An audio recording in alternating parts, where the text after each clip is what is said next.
Bellamy, right edge of the area, looking to take on his man. He's gone past his man, squares it, Shearer! Alan Shearer has scored yet another goal for Newcastle United.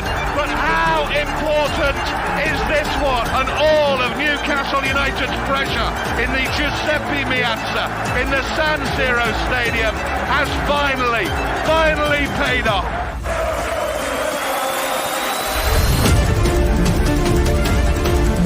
Newcastle United are back among the elite of European football.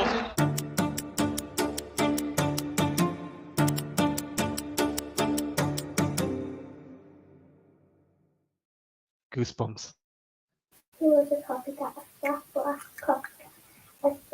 I get those goosebumps every time you come around, yeah. You ease my mind, you make everything feel fine. Worry about those comments, I'm way too numb, yeah. It's way too dumb, yeah. I get those goosebumps every time I need the Heimlich, throw that to the side, yeah. I get those goosebumps every time, yeah. When you're not around, when you throw that to the side, yeah. I get those goosebumps every time, yeah. 713 through the 21, yeah, I'm riding. Why they on me? I'm flying. Sipping low key, I'm sipping low key and honest. Fine rider. I get those goosebumps every time you come around, yeah. You ease my mind, you make everything feel fine. Worry about those comments, I'm way too numb, yeah. It's way too dumb, yeah. I get those goosebumps every time I need the Heimlich, throw that to the side, yeah. I get those goosebumps every time, yeah. When you're not around, when you throw that to the side, yeah. Welcome to Loaded Mag Reaction. As my internet dies again, as is the wrong time as usual. But lads, how are we? What you make of that? Happy with that one? 1 point. Yep. Back in the Champions League. Take that. Richie. All day. Yeah, all day. As I said to the bed when we were watching, I said, would you have took a point before the start? He went, damn right. It's just one of those things. It's important any competition that you play away from home, you pick up points, and not more important. Going 3 points behind your first game in a small group, really, when you play it's a 6-game group. It's hard to turn around with the caliber of team in the group. So to take a point off them in the San Siro, it's huge. It really, really is in the scape of the whole competition group for us at the moment. So yeah, happily take that, mate. Surely we're top of the group now, are we? Probably are. We are. Yeah. At the moment. Chris, you're happy with it? Yeah, really happy, mate. Really happy. I think I said to you pre-show, didn't I? I think it got to like the 65th minute, and I was just like, I can't wait for this game to end because like I was just on tenterhooks the whole way through. And but I think when we all reflect, and well, we're reflecting now, but even tomorrow and days to come, we're going to look back and go, yeah, we haven't played in the Champions League for 20 years. We've just gone to San Siro. We've played against a really, really good AC Milan team, and we've come away with a point. And when you look at the two sides, who's going to be the happier? It's blatantly Newcastle. I think AC Milan will see that as an opportunity missed, because when they come to St James's, I don't think the game's going to be like it was tonight.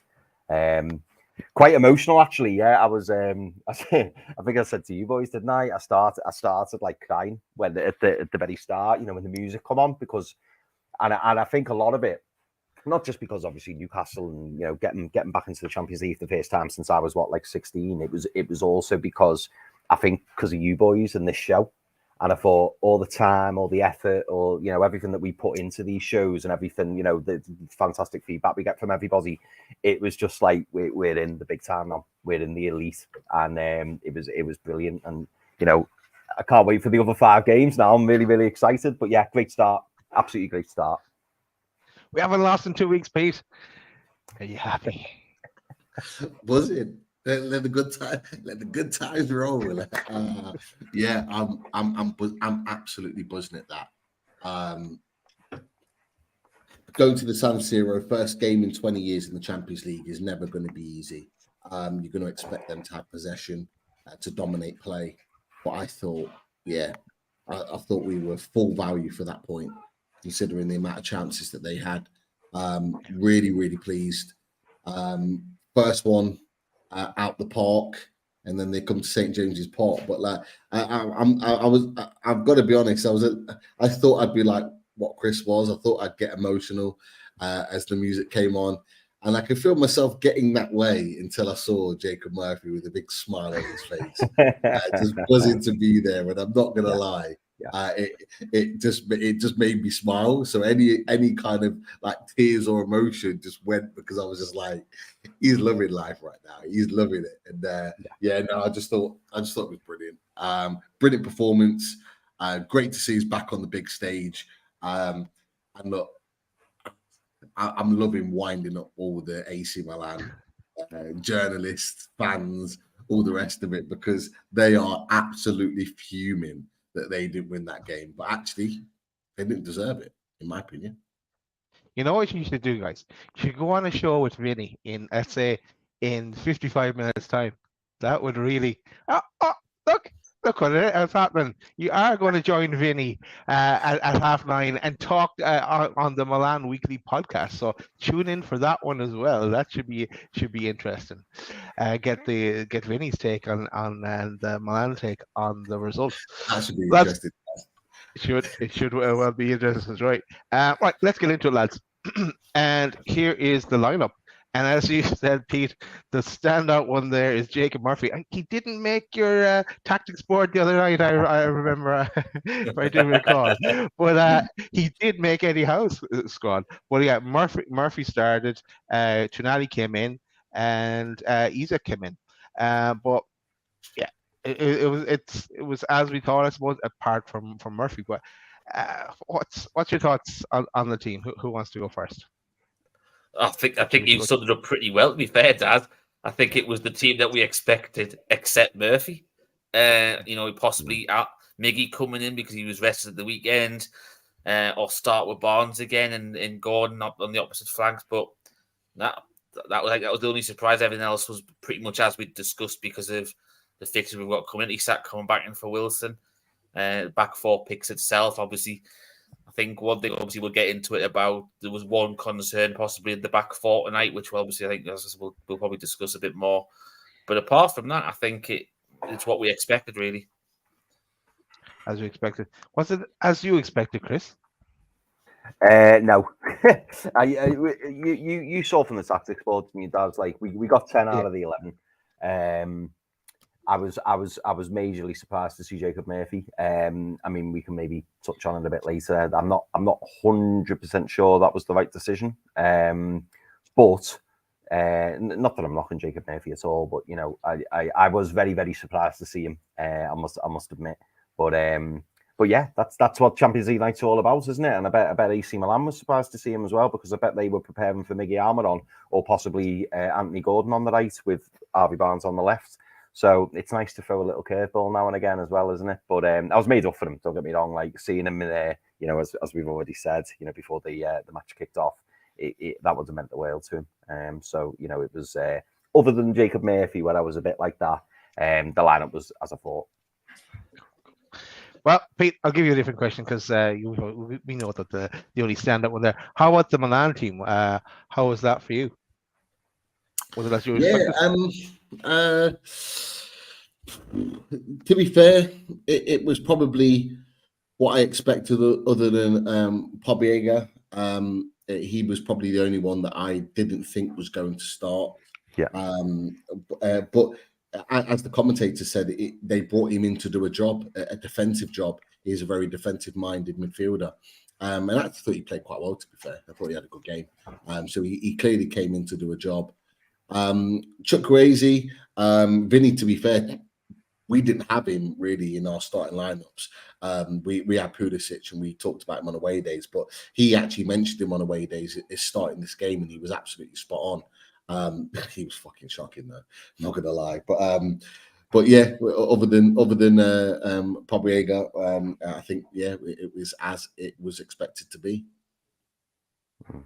Cool. And of course, it was a return home for Tunali, and he got to give plenty of hugs to everybody, left, right, and center, even at halftime. Right, let's get into the game. I'll run you through the first half, and we can stop there and get your thoughts. First half, Newcastle applying the pressure from the off, visible on the kickouts. They had 3 on the keeper, and he did take a little dribble at one stage, and he nearly got caught out.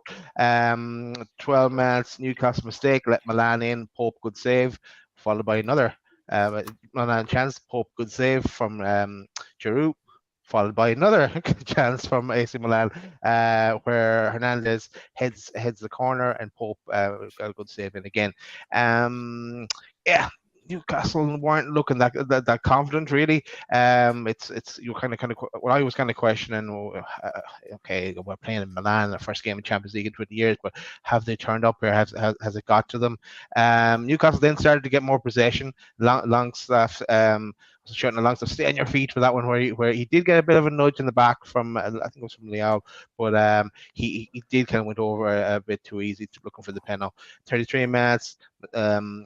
Yeah, this is the big one. Milan should have scored. Rafa Leao do a nice little ASM style run through everyone, but he did kind of fuck it up then. And I think it was a rebound shot as well, but it should have been a goal. But that really took us to the end of the first half. Thoughts on the first half, Pete? I actually thought it wasn't a bad half from us. I thought we actually, for long parts, played really well. Up until the 13th minute, if I'm right in thinking, I thought we were in the game. We controlled possession at times. We looked like we were going to create something, albeit apart from the final ball. But it was just one pass that changed the course of that for the next 5 or 10 minutes. And it was a mistimed pass from Gordon that was meant to go to Burns. Burns let it run, expecting Botman to be there. And although Botman's won the ball, they've got possession on the counter-attack, and within 3 minutes, they've had 3 chances and 3 saves Pope had to make. And it's that difference. It's that makes the difference, particularly in big games like Champions League games, is it just turns the tide. Because actually, it was a really slow start, and the commentators talked about it. And they expected AC Milan to come out fit and firing, and they didn't. And actually, we looked the better team, in my opinion. I thought we were better and more composed on the ball. The nice little triangle passes were there. They were working. They were opening up the space. We had acres on that right-hand side because Rafa Leao, for all as good as he is going forward, he don't want to fucking defend. And Trippier was like, if you don't want to defend, I'll push you the other way because I'll go and attack alongside Murphy. Yeah, so I thought up until that point we were quite plain sailing, but we rode the storm, and then we started to pick up the possession again, and it was only really counterattacks. They were wanting us to go forward because they were only ever really getting in the first half through counterattacking football, and obviously Leao had that chance and really just should have put his foot through it, and he probably bagged the goal. But look, I thought some of the defending last ditch. Murphy off the line, I thought was excellent. We put our bodies in front of everything. We really gave everything in that first half to make sure that we went in at 0-0. And actually, you could see walking off the pitch, Newcastle were kind of like heads up, shoulders up. They were happy with what they'd done. They're happy with their job, and you could see their manager. Just before half time, already talking to those players that are coming on. He already knew that he needed to make changes because the team that they were set wasn't doing the job. And we've got to give credit to Newcastle for that. They had all the chances and they had all the possession, but I thought we created a lot of problems for them. So I was happy with that half, albeit that little moment where they had a few chances. Cool. Richie, were you happy with that half? Majority, I think the one thing that as I said before, the one thing that really concerned me in the spells in the first half was what's concerned a lot of us already this season, where that the central 3 in the midfield just seemed to be getting passed through too easy. That seemed to be happening quite a lot, and when Milan were going through their spells in the first half, and it was concerning. But it was, I think, what you always want from your coach is to see how something's happening, and for your fix it pretty much straight away, and that was done at half time. It was different Newcastle second half. We looked solid. Yes, towards the end, I thought we were tiring quite a bit, but bear in mind, we'd harried, we'd chased, we'd tracked back, we'd tried to push on as much as we can, obviously on the press and everything as well. I'm not surprised there was some lads running on fumes towards the end. The one thing you couldn't fault with Newcastle, the lads there, was effort. They put their bodies on the line and everything, but yeah, that first half, that was the only thing that really got me in the first half. I thought that was the little thing that could have been worked on, but was rectified at half time, Daz. Oh, cheers, Richie. I know, Chris, like me, you were watching a lot of the game like this when they got near our goal. But how was that first half for you? I thought that we went in with a clear game plan, and the game plan for me was to just not concede and compete and stay in the game. What we didn't want to do was go 1 or 2 behind. Going in at half time, 1 or 2-0 down. I think it would have been hard to come back from. But I thought we were disciplined. I agree with what Pete said in that when you look at the stats, you go, "Oh, Newcastle got battered," but in actual fact, I don't think we did. I think it was just the fact that AC Milan created some really good opportunities, but I thought that we dealt with it really well. The top quality sides, the Champions League experienced. They fight near the top of the table regularly in their league in Serie A. And I just thought they had a lot of experience, and you could tell that a few of our players were, a little bit like rabbits in headlights. That'll go. By the end of this game, they'll take a lot of confidence from that and think, we belong here. Because yes, like I say, you look at the stats and you look at the match as a whole, and you might think, oh, well, Newcastle were lucky to get a point, but I actually didn't feel like we were lucky to get a point in terms of, yes, they had some great chances, and yes, they probably should have scored, but I do think we were worthwhile of the points. But to go back to the first half, I think we were resolute. I think there were some really fantastic performances in that first half, notably Nick Pope. I thought he made some real key saves, and that will have done his confidence the world of good. I thought Sean Longstaff was excellent. Again, doing a lot of work unnoticed. It goes unnoticed, but he's filling in gaps. He never stops running. He's always keen to be involved. He doesn't shirk a tackle. He gets stuck in. But I must admit, I went in. I think it was about the 41st, 42nd minute. I was saying to myself, "Come on, just get in 0-0 half time. Get in 0-0 half time because we've got a great opportunity here." The one disappointment for me, if I can call it that, I feel bad saying that, was that I just wish we were a little bit more brave in terms of. Not in the way that we defended, not at all, but I mean in terms of taking a chance and trying to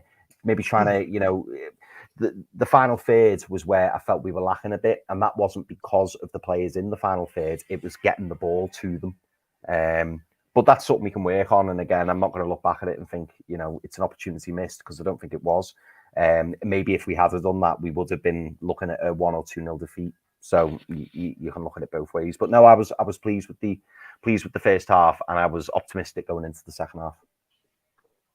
Yeah, just think it was a bit of a confidence thing up front. Because look, let's move to the second half, and we'll go from there. So Newcastle in control at the start of the second half. 61 minutes. Murphy's off, Miggy on, Gordon off, Wilson on. So Isaac moves out to the left. 2 minutes later, another Pope save. 71 minutes, Tonali off, Anderson on. Tonali got a great reception. Vinny was right, actually. He said he belly's mortgage that he get a good reception. He was right. Rafael again, header over the bar. Then the last 10 minutes, Rich, you alluded to it, that everyone was just absolutely wrecked, very tired, in the heat as well, I suppose, for Newcastle especially, wouldn't be used to it. 89 minutes, Isaac off, Barnes on, backs to the wall a bit towards the very end. But then we had Longstaff had his shot that could have smash and grab a bit at that stage if that got in, and then we had a couple of corners towards the end. But taking the draw. What's your thoughts on the second half? I'll go to you first, Chris. Second half was a little bit nail biting, not going to lie. I thought the subs that Hal made were interesting. I think, to be fair, I thought Miggy came on and did exceptionally well. He saved us on a couple of occasions, and again, it's his energy and it's that running. To talk a little bit about, do you know what? I didn't mention this in the first half either. To talk a little bit about Hernandez and Leao, I just thought throughout they were just such a threat. I mean, Hernandez for me, I'd say he was probably man of the match. Like, he was that good, and it just shows, doesn't it, the difference between the likes of Dan Burn and the likes of Theo Hernandez. And I'm not bashing Dan Burn in any way, but when you look at what Theo Hernandez brings to that AC Milan team, it's just unreal. Like, me and Pete, we were talking with Vinny from one AC Milan fan, and we were talking with Pete about Theo Hernandez being arguably the best left back in the world. When he performs like that, it's hard to argue, really hard to argue. But yeah, it's the second half, nail biting. When it got to about 65, 70, I was like, right, I'll take a point here, take a point all day. Longstaff at the end with that fantastic strike. We could have nicked it. I mean, if we'd have nicked it, oh my god, it would have been incredible. But again, Nick Pope stayed strong throughout that second half. He really grew in confidence as well. I noticed his confidence really shot up as well. So it was like he realised, yeah, I'm good enough to be here, kind of thing. Obviously, Tonali came off. Elliot Anderson came on. Lots of endeavour from Elliot Anderson, but I thought he struggled a little bit, if I'm honest. Loads of effort, don't get me wrong, but I thought, was it Musa? I thought Musa had the better of him a few times. He looks really promising, that Musa. He looks a really good player. But yeah, positive changes from Eddie Howe shows that, you know, he wanted to win the game. You could tell he did want to try and win the game. It didn't quite pan out like that, but no, really, really difficult to kind of put any criticism on the team. The only thing I'd say from a fan looking at the whole team, not just individuals, was that I just wish that we got the ball into the final third and asked more questions of AC Milan, because at times it was just like AC Milan just kept coming wave after wave after wave. But that's something we can tidy up, and like I say, I don't see it happening at St James's Park. I agree with you on Pope as well, and I think this game and playing in Europe for the first time as well for him in his club career, it's not going to do him any harm towards getting back in the England setup either. So good to see the ball. As long as he can be prepared to catch occasionally as well. Oh, yeah, that one time where he punched it, you go catch it. It was in the first half. It was in the first half. Yeah, I think it was, for me. It's just it was that little. If he caught it, it just eased the pressure. Don't punch it. It was that's for me. Obviously, you know, you're playing goal a little bit as well. And for me, you punch it if you're struggling to get it. If you can reach that high, you should be catching it. For me, and it just eases the pressure on the team and stuff like that. So, bar of that, I thought he was fantastic, and he made save after save. The ball was moving around quite a bit as well. But that was the one little thing in that blocked his copybook in the first half. Wish he'd caught that. That was it. Playing goal a bit, Richie. I was surprised you weren't on the bench tonight, actually. There's Harris going on in Australia. But yeah, go on. What was your thoughts on the second half? It was brilliant. It was really, really nice to see just the effort and the fact that we actually had a bit more of a go in the second half as well. We didn't look to just sit back and block and like invite them onto us. You know, we had a game plan in that second half, a bit more that, you know, we were going to take the game to them. I thought it seemed to be like, it's actually, you will use the phrase you used before in the green room, Daz. It was a little bit, if you go back to old Bruce Ball tactics, where it used to be, you know, if you see where you are at the second half, if you're still in it, we'll try and nick it type thing. And it very, very nearly happened towards the end, last kick of the game with Longstaff shot. But to be fair, and I replied to you when you mentioned that. I said I think anybody would have happily taken a point at the San Siro rather than struggling to get a point at Bramall Lane. Do you know what I mean? Under the Steve Bruce era, when you're losing 1-0 in those sort of games. But no, I thought you know, as I said, everybody ran their socks off. I felt a bit sorry for Isak, and I know there's a couple of lads that he felt like he was on fumes quite a bit. And I don't think we really first half we played to his strengths in the first half. We didn't really get the ball at the channel to run on to, and he was trying to come deep to be part of the game, and that's not really where you want him to be coming really. And he tried to, and then as his energy was running out, he was, you try that even a bit harder, and it just wasn't happening for him. He was giving way a little bit, and I felt a little bit sorry for him in it. But I'd said to Chris when Wilson was coming, I says, do you know what? I'd move Isak out to the left rather than do a direct swap like we've seen Eddie Howe do before. And he just didn't really seem to get going. Whether it's just he was tired by that stage or whatever, but we don't know. He might not have been feeling himself as well. We don't know. But obviously, you try and play through anything and stuff like that for your teammates and stuff like that. So we'll see. We'll just,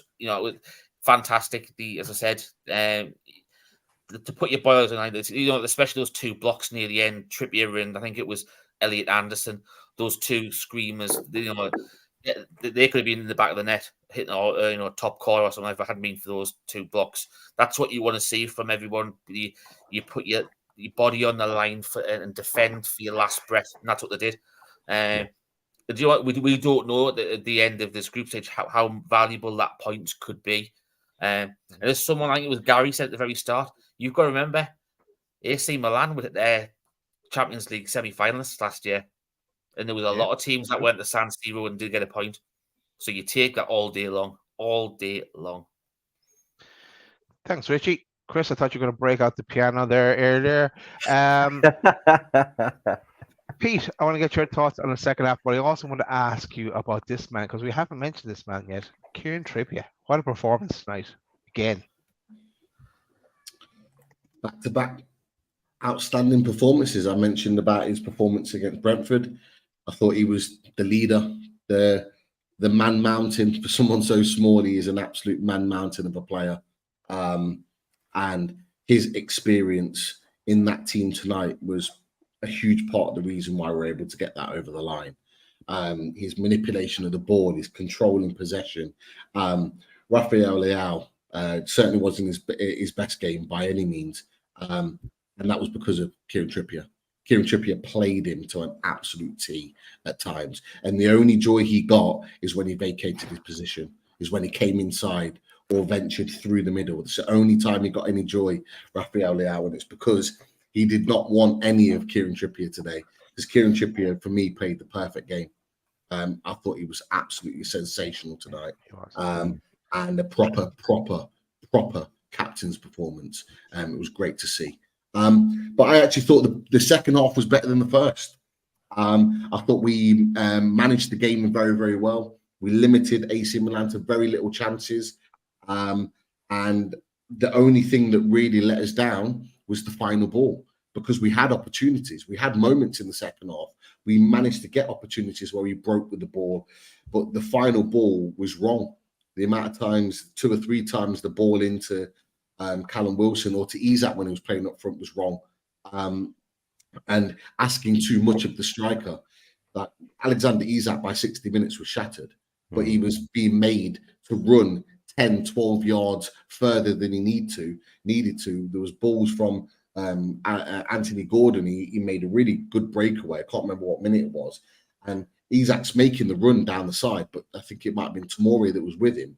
And he plays the ball like 10 yards away from him rather than into his feet where he wants it. And it's just like, and you could see afterwards when the move broke down, Isak's saying to Gordon, it's like playing to my feet. And he had a tough game tonight. I thought that was the best game he played with his back to goal. He got battered, he got kicked, he got kneed, he got all sorts, but he needs that because he needs to develop that side of the game. That's the side of the game that Wilson's got nailed down, and he really had a baptism of fire tonight. But I thought he played that role well. He won a lot of free kicks. He held up the ball well. He kept the ball moving and kept us in possession. So I thought he was really good there. I know it was mentioned before, and a few people have mentioned about the midfield. I actually thought Bruno Guimaraes stuck to his position today. I actually thought he stuck as a number 6. I actually thought he played that position very well. There was maybe, and I think, Daz, you put it in the chat about midfielders vacating their position. And I think there was probably about a 5-6 minute period in that second half where they did, and they started to get a little bit disjointed. But I actually was very, very impressed with Bruno Guimaraes' discipline in playing that position, staying in that position. I think he played it better in the first half than in the second, but I thought that was much better, and it allowed the other two, either side of him, to do the business. I thought the back four were brilliant. I'm not going to lie. I thought they were brilliant tonight. I thought they were, I mean, someone put in a comment to one of my tweets about Sven Botman. Jesus Christ, man. That guy, he is a Rolls fucking Royce of a player. He just makes things look absolutely he makes things just look easy. And we manage their best players. Nobody's talking about how amazing Giroud has been. And we wax lyrical about him, Chris, on away days, how good he is. Well, I mentioned he was like fine wine. Not in the game at all. Rafael Leao, great moments in the first half. One great run. Other than that, what output did he give? He made great runs. He looked dangerous when he was in front of the defender. But ultimately, what did he do? Theo Hernandez made bomb after bomb after bomb forward. Yeah. But what did he produce? That is because the defense was fucking class. And I understand your point, Richie, about Pope, and I agree with you. He should have collected that ball, but he made up for it in the second half. Late on in the game, when you need 100%. Him, he came out and collected 2 or 3 big catches, going to ground, on the floor, taking up and eating away that time that just gives the defense the settling. That's what Nick Pope was doing all last season. And I saw Nick Pope back to his best today. Sean Longstaff, when are those internationals, Daz? Because we need to get that Longstaff for England back in again. I'm signing him up for Ireland if you don't start getting him in the English squad. Longstaff was back. He was back today. That's the best performance I've seen from him for a very, very long time. Superb performance on the biggest stage as well. Yes, he misplaced a couple of passes, but I think every player did today, due to the size of the game and the scenario. But I thought he was brilliant. Defensively, superb. I thought he was excellent.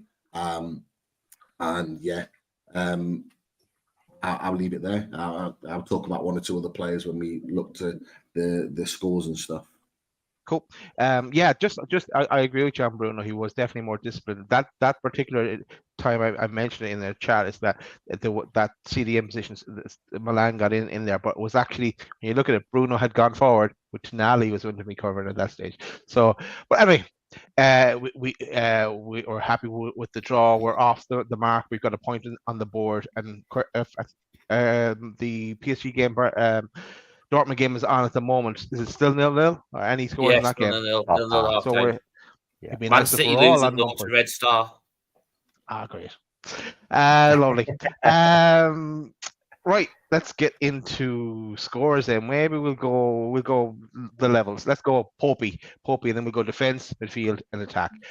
Popey, I thought he was outstanding. The ball seemed to, it was like a magnet coming to him. Now, Milan's should have shot at either side of him, but you can't fault Popey. And I'm going to give him a 10 for his performance. I probably have a few 10s actually to give out today.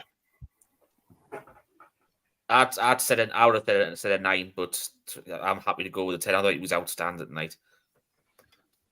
Yeah, it's difficult because I in my head I was thinking 9, and then when you said 10, I was like, actually, can you really not give him a 10? Because the amount of saves that he made tonight, and a few weeks ago, would 1 or 2 of them have gone in possibly? But I thought he really rose to the occasion tonight. He's not my man of the match, but I think I've got to give him a 10. Pete? Yeah, 9.5. I thought, Pope was excellent, did everything he needed to. There wasn't really a clear-cut chance that he had to pluck out, but he did his job very, very well. Can't complain. Back to his best today. Yeah, awesome.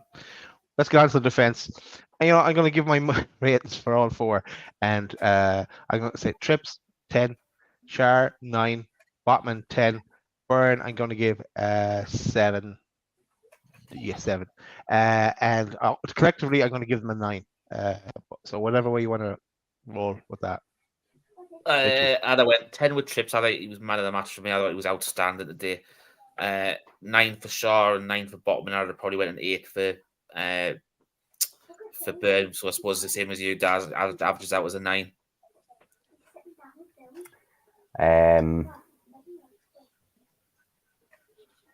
I'm torn on this. I think I would give. I think I'd give Trippier a 10, Shaw a 9, Botman a 9, and Bain at 8. I'm really undecided over me on a match now. I'll stick with my original. So no, the defenders were superb. Trippier 10, 9 for the centre backs, 8 for Bain. Trips for me 10, but easy. I'm going to give Shaw and Botman both a 9.5. I thought they were both excellent in different things that they did. But I'm going to give Burn a 9. I'm going to be bipolar with this. I'm going to give Botman a 9 for his defensive ability. So I thought he was absolutely outstanding defensively today. I thought he cleared everything. He was brilliant. But I'm going to give him a 6 for his ability on the ball because he was fucking horrendous. The guy can't trap a ball. He can't play a ball. Like he was, I mean, some of the balls in the second half that he was putting out of play when it was a simple pass, I was just like, what the fuck is going on here? This Burn. That's the bipolar nature of Dan Burn. He is superb defensively. I can't fault him defensively. I thought he was brilliant today. I was concerned for a minute because I was a bit like Daz. I thought you said Botman originally to start. Is that what you thought, Daz? Yeah. Botman and Shaw 9.5. I'll give Burn a 9 for his defensive work, but I'll give him a 6 with his ability on the ball. I felt like I needed to do that because I really kind of was impressed with Burn defensively today. He cleared everything with his head. He won everything in the air. He made some vital tackles. Yeah, he did. I thought he was brilliant. I really did. They didn't get any joy down that side from him whatsoever. But yeah, it's just with the ball, and that's the situation we have with the left back situation. Is that we need a player that can do both. He can't.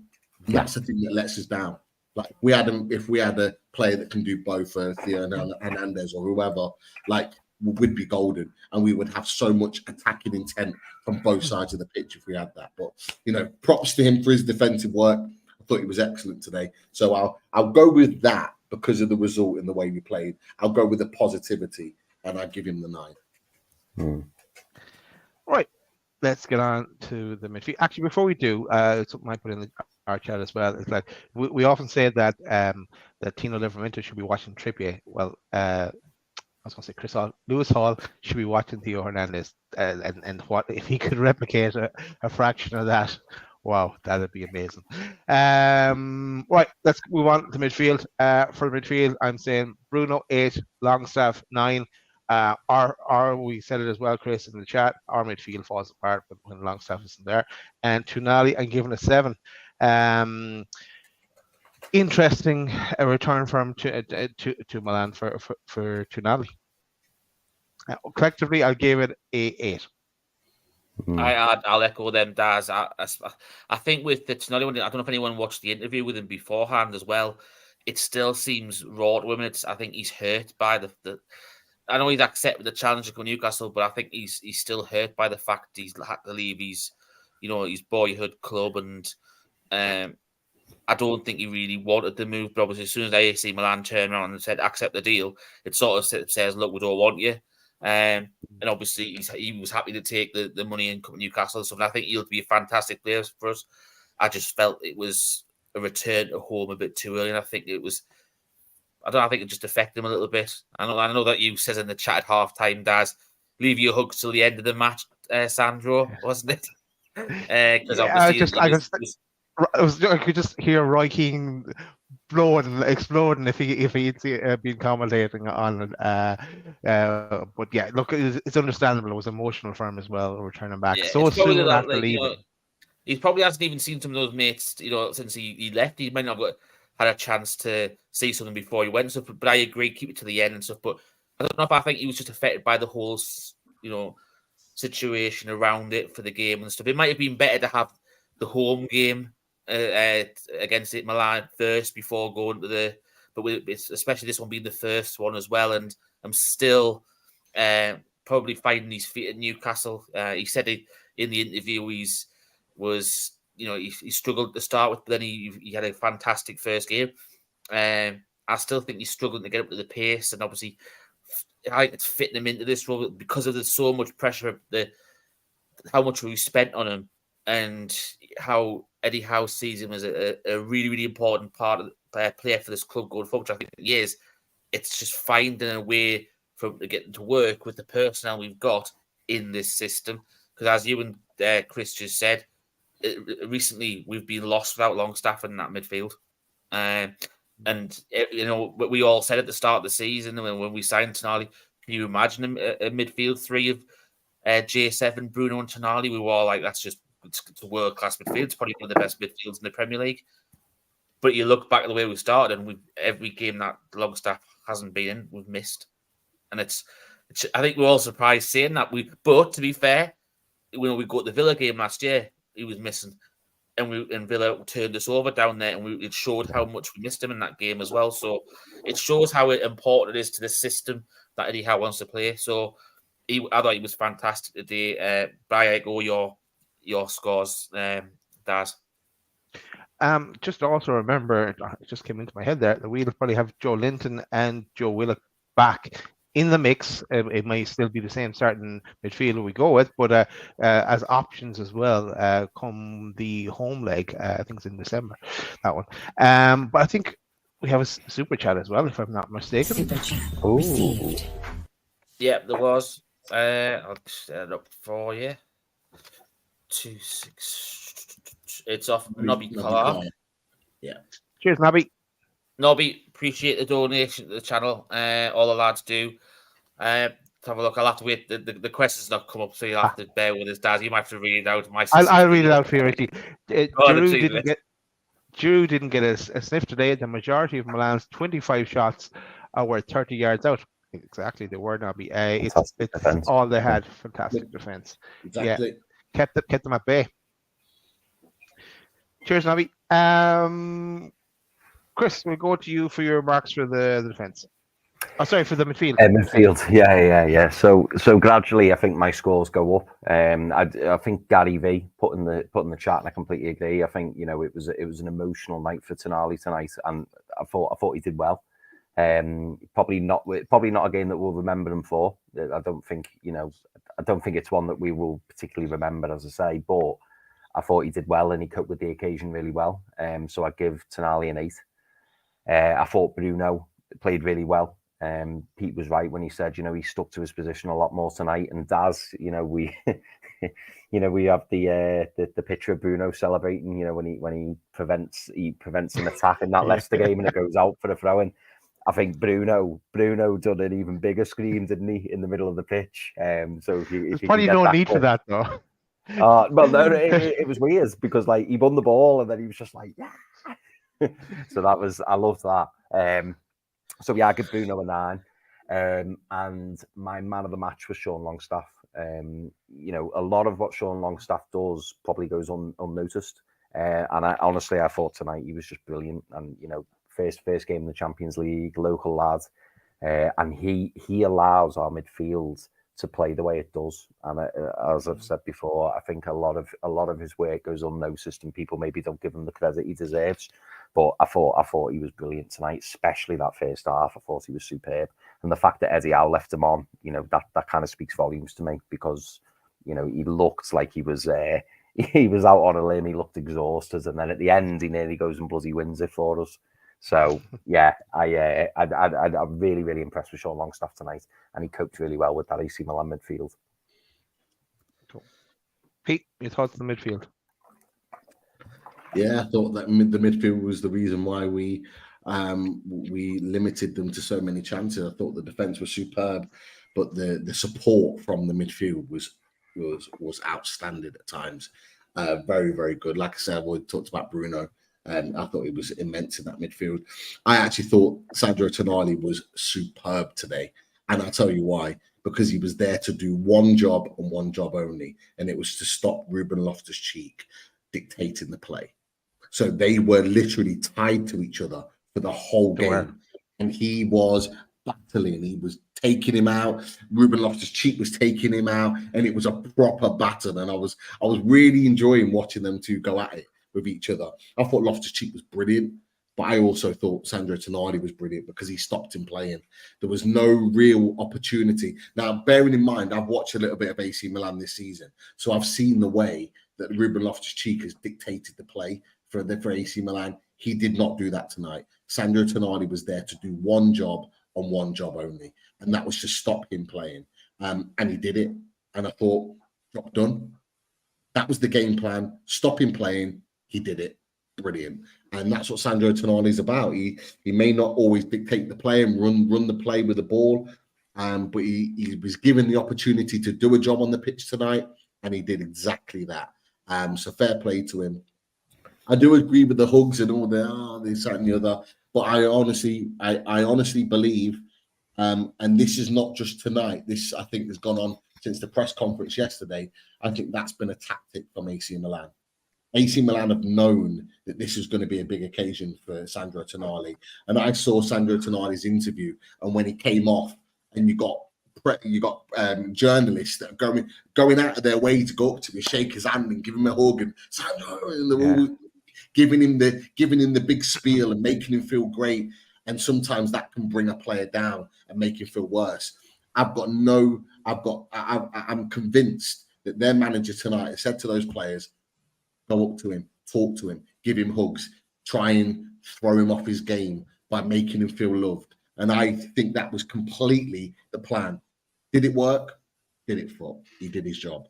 I thought he was brilliant today. So Sean Longstaff, wow. You could give him a 10 if you wanted to. I'll give him a 10. I'll give Sandro Tonali a 9 because of the job that he did on Loftus-Cheek. And I'll give Bruno Guimaraes an 8.5. I thought he did his job really, really well in sitting in that number 6. Brilliant from the midfield today. Before we just go to Richie, I know Richie wants to say something, but Pete, Milan gave him hugs, but you've just given him flowers. Richie. Yeah, I just obviously, look, we've all just returned to the Champions League for the first time in 20 years. We're all, here to talk about and taking what's been a fantastic achievement by Newcastle, right? And it's just disappointing because obviously the lads always keep an eye on the chat. Look, some of the stuff that's going on chat night's a bit ridiculous, to be fair. Can we all keep calm about talking to people, please? People are entitled to opinion, but no slagging other people off, and especially no name calling of us and the admins, because I've already had to block one person tonight for calling us tossers, so they have gone the journey, and it will be exactly the same for anybody else that does the same again to either us or the admins. Well said, Richie. Out you go. No room for that unloaded. We kick it out. We don't stand for any of that bullshit. Jog off onto another channel if you want, but no room for it here. Unloaded.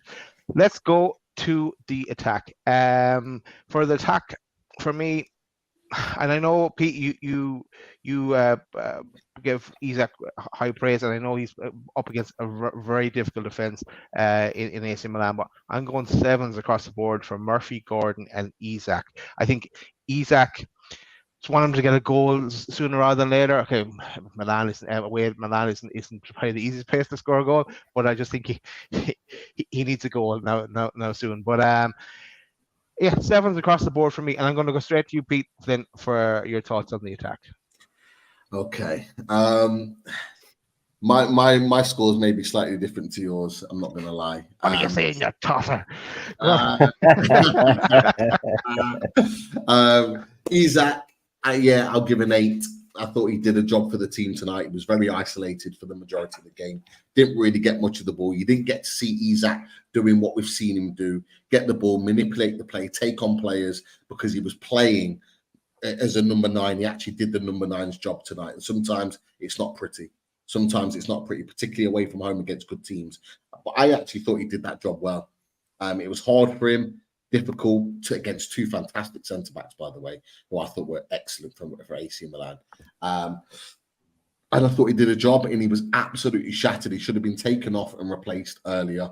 But as I said to you, Daz, I think they wanted to hold back Barnes for as long as possible because he is going to start on Sunday. I'm convinced of it. He will start on Sunday. They don't want to risk him pulling up with an injury. So I'll give him an 8. Right. Don't shoot me. Don't shoot me. But I actually thought Jacob Murphy was very, very good today. And the reasons why I thought Jacob Murphy was very, very good is purely down to the fact that he was superb in supporting Kieran Trippier in managing Rafael Leao. I thought his work rate, his support to Trippier was brilliant. I thought his doubling up was excellent. He stopped people playing from a defensive point of view. And he wasn't playing to be the guy that was going to get us the goal, but he was the guy that was going to be the outlet. So you give him the ball and he just fucking runs. And like, how many times last season have we just given Murphy the ball and said, just run 60 yards and take us up the pitch and just get the ball away from the goal? And the amount of times that he did that and just kept us going, I thought he was good. Now, yes, his ability to score goals, his final ball wasn't necessarily there tonight. Fine. But I'm giving people scores on what I'm seeing them doing in terms of a job for the team. In the San Siro, as we talked about, very, very tough place to go against a brilliant, brilliant side. And I'm thinking, he earned his spot tonight. He did his job. He did a job. He did exactly what he was there to do. Make it difficult. Travel with the ball. Link the play. I thought he was brilliant. I'd give him an 8.5. However, I was not impressed with Anthony Gordon. And I would probably give him a 7, maybe at best. I thought he was really poor today. Whether the occasion got to him or not, I don't know. But he gave the ball away cheaply, as we talked about on 13 minutes. Everyone hammered Burn for not getting that pass, but the pass was shocking. It wasn't even a pass to Burn. And Burn, tried to get there and he didn't. And Botman had to save the day, and then they got their chances and they had their big spell off the back of that one pass. And it started with Anthony Gordon. He didn't do what he was there to do. Anthony Gordon's had a great start to the season because he's done one thing well. And he's kept running at the fullback, running at him, causing problems the other end. And he didn't. He got the ball and he was too much trying to cut inside. He's got most of his joy this season by going out on the left and whipping the ball in with his left-hand side. He didn't do it. So he didn't stick to his own game plan that's made him play so well this season. And I was really disappointed with that. But equally, his use of the ball, I thought was really poor. And actually, I was really pleased when he came off because we needed him to come off. I just wished that it was him coming off for Barnes and Isak coming off for Wilson because Isak was spent.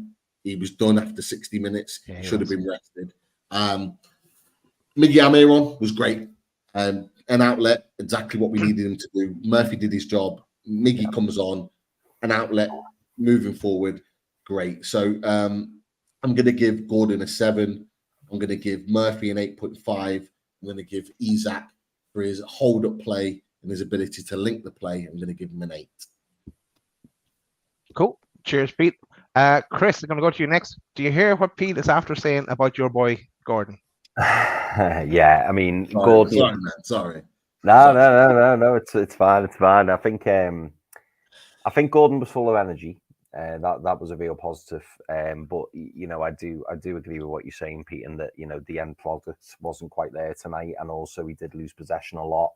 I'm hoping that maybe it's first Champions League game jitters. I mean, I think we'll see a different game from him, certainly at home at St James's. For me, I'd take your point about what you were saying about Murphy. I think defensively, and that's probably why Eddie Howe put him in. He always puts a shift in. But I just wanted, and I think we needed more going forward. Although to be fair to Jacob Murphy, he did at least he did have a crack at goal. It was quite wide, but at least he had a crack at goal. Yeah. So fair play. So to be fair, Chris, on that one, that was the first time I said to Chris, that's the first time you want Miggy on it. Yeah, yeah, with the left, it was. And then I think with Alexander Isak, to be honest, I was tempted, and this sounds really bad, but I was tempted to kind of go sixes across the front three. But then I thought, you know what, I don't think they deserve sixes, because partly the reason that, you know, they weren't maybe as effective as they could have been was because of the way the team were in general. So, you know, they didn't have many opportunities. Like, I can't look back and go, oh, we should have done better there. Should have hit it first time, or because you literally can't say that. So I do have sympathy with the likes of Isak, Gordon, and Murphy in that respect. So I think, to be fair, across the board, I give everyone sevens. Cheers, Chris. Pete, have PSG scored? I see you celebrating there. No. My bet's coming in at the moment. I just checked the score. I'm like, yeah, double whammy. I see them celebrating, and I was thinking, I bet he's the scores. Brandy all round. Richie, Yeah, your thoughts? I'm not really a betting man, I've got to be honest, but like, it's coming in, so like, I'm excited, man. I'm really excited. Your thoughts on the attack, Richie? I agree with what Peter's on Murphy. I think the one thing I thought it stood out quite a bit, and obviously like this is where the Champions League experience comes into playing against high opposition, and probably this is mainly probably down to the fact that Miggy's been playing in front of him, and also Barnes on the right this season.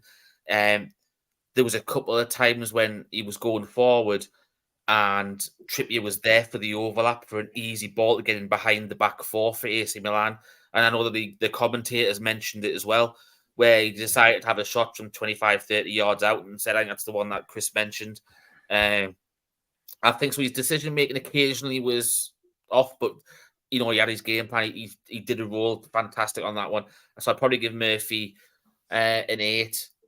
I thought Anthony Gordon's, I think that was Anthony Gordon's, for me, his worst performance of the season so far. And bear in mind, he's had a decent start of the season. It looked like it was the first time he played with the lads around him. It's a shame because for me, and I agree with what Pete said, you know, the amount of time that Dan Burn was taking a throw in, and he was coming back to it and then cutting right inside, looking to link up in the middle. When he was getting on, you know, that Calabria had to go off because he was on a booking, and their coach knew that Anthony Gordon had the better of him, he had the pace in him, and it was a liability, a chance of getting sent off, and he didn't capitalize on that. And I think this is where the experience of for playing against high opposition, a bit of, you know, shithousery that we Newcastle can be, you know, renowned for occasionally. It just, we need to step it up to another level, you know, now that we're playing at this level. So for me, I'll actually give Anthony Gordon a 5. I didn't think he was good at all. Isak, I felt more sorry for him. I don't think, as I said before, we went live. You know, you play him up front, you want him to be running in the channels behind, you know, went into the fullbacks and stuff like that, or, you know, in between the two centre halves. He had no support. They weren't playing, even like as I've just said there. You know, if Murphy puts a ball down, and then Trippier can whip the ball in front of him, he's got that pace to get behind their back four, and that wasn't happening either. They didn't really play to his strengths at all. So I felt a bit sorry for him on that one. And it was, you know, as people said, and we've mentioned, he was knackered. You got to remember how much pressing that he was doing up there. And then he was also then coming deep into the centre midfield, to try and get involved and make something happen. So I felt really, really sorry for Isak. So I'll give Isak a 7 just for the work rate off the ball. But I can't really blame him for having any faults for being tired and stuff. When you work rate, say, you know, if people aren't playing to your strengths and trying to get you involved, there's nothing you can do. And I like the fact that Eddie Howe tried something different to get him involved and make him an attacking threat by putting him on the left. Unfortunately, by that time, he was just absolutely sapped of, you know, energy. And I've got no issues on that. You know, we know what he's like as a player. He's fantastic. He's going to be, you know, one of the first names on the team sheet going forward for the project. But it wasn't his night tonight, and that I think that was more around to the players around him rather than himself. Right, lads, we're going to bring this to a bit of a close, but I want to tell people what's happening on Thursday night. Pete, tell us about away days. It's a new one, guys. We've got a new channel because Sheffield United are in the Premier League. So the Sheffield United Way podcast, big podcast for Sheffield United, by the way. We've got Ollie coming and joining us from the Sheffield United Way to talk all things Sheffield United and Newcastle. Really, really interested and intrigued to hear what Ollie's got to say. Nick, who also runs their channel, a great guy. He's currently living it up, I think, in Spain at the moment, enjoying his holiday. So he sent Ollie along, and he said Ollie's a great guy. So I'm looking forward to hearing his thoughts really on Sheffield United and looking at the game. Massive game for us, potentially back-to-back wins. So we need to get the win, but they want to get their season up and running. Bramall Lane should be an interesting one. So yeah, definitely tune in for that. It should be a cracker. Cool. Richie, will we answer a few questions? I know the lads soon going to need to jump off, but when the lads do, if they want to jump off, they can. If you want to, I can stay for 10 minutes if you want. Yeah. Yeah, sound Richie. So you can follow the lads in a few minutes over to Milan Weekly podcast, where they're talking about this game as well. So and of course Vinny, who is on away days, is leading that off. But Richie, let's go for a few questions, lads. I know if you have to drop, work away, but also more than welcome to say. First of all, we do have a super chat from John Elliott. £5 donation. Thank you very much, John. Always appreciated.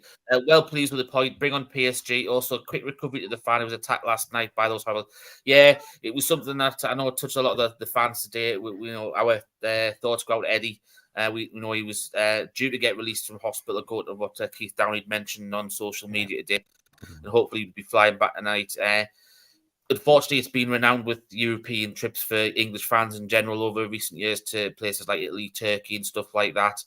It's a shame, you expect the local police and that, should be aware that this is something that might be happening. Surely there must be some intelligence around there of word going around and stuff like that, but it seems to happen every time it goes out there. But look, our thoughts are with him. We're glad that it wasn't more serious than it was, and get well soon, Eddie. Hopefully you're back at St James's Park soon. So there we go on that one. So thank you very much, John, once again for your donation.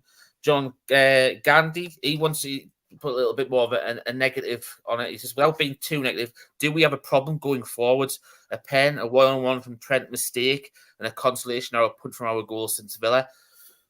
Pete, I'll go to you on that one. So obviously, I know you've got to shoot. What do you make on that one? Do you think we've got an issue going forward at the minute? No, I don't. Look, I'm not expecting this Newcastle team to come to the San Siro and dominate play and create a shed load of chances. I'm not expecting that. This is a team that we're building right now. You go back to the Brentford game. We didn't create a lot of chances there because there was a lot of nerves from the fans as well as the players because we hadn't won in 3 games. Like we're not this team that have won the last 3 or 4 games and their confidence is sky high, we're free flowing. That will come with wins. We back that result up tonight with a win at Sheffield United, and then we have Burnley at home. That builds the confidence, and then we go to West Ham, and that builds us confidence moving forward. I've said it to you boys privately. I'll say it again. We've got a run of results now, in my opinion, up until early December, where I think we can pick up a hell of a lot of points in the Premier League. We're going to have to manage it really well with the Champions League, but I think we can pick up a hell of a lot of points because there's a lot of winnable games there. This is not Man City, Liverpool, and Brighton, who are 3 outstanding football teams. Like, as much as we hate some of those teams, they are outstanding. So for me, I don't look at it any further than that. We will get back to free-flowing, lots of goals, quality football. We just got to be patient, boys. Is what it is. Yeah, I agree with you. Yeah, I agree with them as well on that. Chris, people are saying about what we've already touched on before about the midfield not really clicking at the minute. Do you agree with them? And obviously we've touched on it a little bit, but what would your midfield 3 be if everyone was fit at this moment in time? At this moment in time, if everyone was fit, my midfield 3 would contain Sean Longstaff. I'll say that for the start. I think that's how important I think he is at this present moment. if they were all fit, some people may not like this. I'd probably have Sean Longstaff on the right side of the centre of midfield. I'd have Joe Linton on the left side of the centre of midfield, and I'd have Bruno in the 6. That would be my first choice. I think having Joe Willett back will be fantastic for the right game. I think he'd be perfect. Sandro Tonali, I think he just needs time. We can see we've got a fantastic player on our hands. I think that's evident. But you know, let's not pile too much pressure on him at the minute. He's come in, he's learning the language, he's getting comfortable, he's settling down, and you can see the talents there. It's just a case of giving him a little bit more time, you know, to really bed into the squad. But he's in, you know, I'm not knocking him. He's made a fantastic start. Loads of players wouldn't have made the start that he's had. But I just think he's got such a high ceiling. I just want to kind of, you know, integrate him in as much as possible. But yeah, so my midfield 3 right now, if everybody was fit, would be Bruno, Holden, Sean Longstaff right centre mid, Joe Linton left centre mid. That's what I'd pick. Yeah, last one to really mention, Daz, I'll cut you on this one. And it's off Dan Milne. He was just saying he thought Tomori was fantastic. I thought Tomori was fantastic. I agree with him on that one. Yeah, he thinks he would be a solid upgrade on Shaw if it was for the right price. I like Tomori. It's someone I thought Newcastle could potentially. With the only thing for me is he's more of a left side of centre half rather than a right. But to be bear in mind, I think Malik Thiaw, I think he's one to watch as well going forward as well. So, Dad, what's your thought on Tomori? Yeah. What age is he?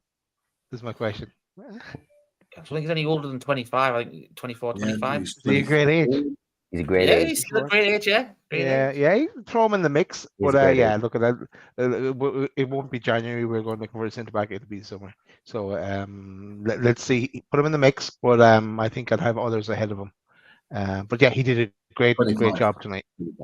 25. Yeah. Okay. Yeah. Whoever we need that permanent right side defender, centre back that's going to sit beside Botman, and it's for the future. It's for the next 8-9 years after that. So pick the right one. Who's that Ruben Loftus-Cheek fella? He was pretty good, wasn't he? Hey, fuck him. He turned this down when Rafa wanted him. You don't get second chances at Newcastle. Don't tell Graham Bailey that. Very impressive tonight. he did. He looked well tonight. He did look good tonight. I don't know how he never got booked. Don't know how he never got booked. And you mentioned, Pete, earlier that how Tonali did a job on him. He did such a good job on him that when he went off, Tonali went off as well. He had enough. The job was done. Yeah. They battered each other. Honestly, I've recorded the game. I'll watch it back. But from what I was seeing, because obviously when you got the nerves and you got all the other feelings, the emotions about it, when you know the result, it's easy to watch the game back. But just from watching it, they battered each other all game. Like, so I'm not surprised when because Ruben Loftus-Cheek got an injury, so he was off. That was like Tonali was like, I'm done. Job is done. Get me off. Get me rested, ready for Sunday. Look at that. I was going to say I was surprised neither of them were booked, to be fair, because obviously, as you said, Pete, they kicked themselves. And to be fair, the one book Newcastle got was harsh on Shaw because it wasn't even a foul. Yeah, exactly. It's crazy. I'm going to give a quick shout out to the sponsors, unless you don't want an angry Canadian Italian on your hands. But thanks everyone for watching. Just a quick shout out. I'm not even going to go through all the pictures. Shout out to the radiatorshed.com. You know already the fabulous radiators are available from Russ. Go check them out. And also shout out to H2O Bathroom Design Co., the Northeast's largest supplier of Velcro and Botch bathroomware. Team Valley Gateshead, over 20 years established, run by the family. Get down to the showroom on 11th Avenue, Team Valley State, Gateshead. That's it. Pete Stitch, Chris. Hello. For the middle 30 seconds. Thanks everyone for listening and joining us tonight and listening to us tossers. But yeah, one last thing to say. Just to be fair, Daz, I actually wanted to just come back with one comment because this was one of the people that was involved in a little chat. And look, Marco, we won't ban you from this. You might have been banned from the Newcastle ones just for criticising and having 25 shots on Newcastle's goal. Newcastle only had one shot on target. Because you know why? Because none of the fuckers went in. Yeah, and now you have to listen to you have the opportunity to listen to every show we do. We're back. Join us on Thursday night for away days and a reaction show on Sunday. How'd you like that, Marco? Good night. It's like that. How you like?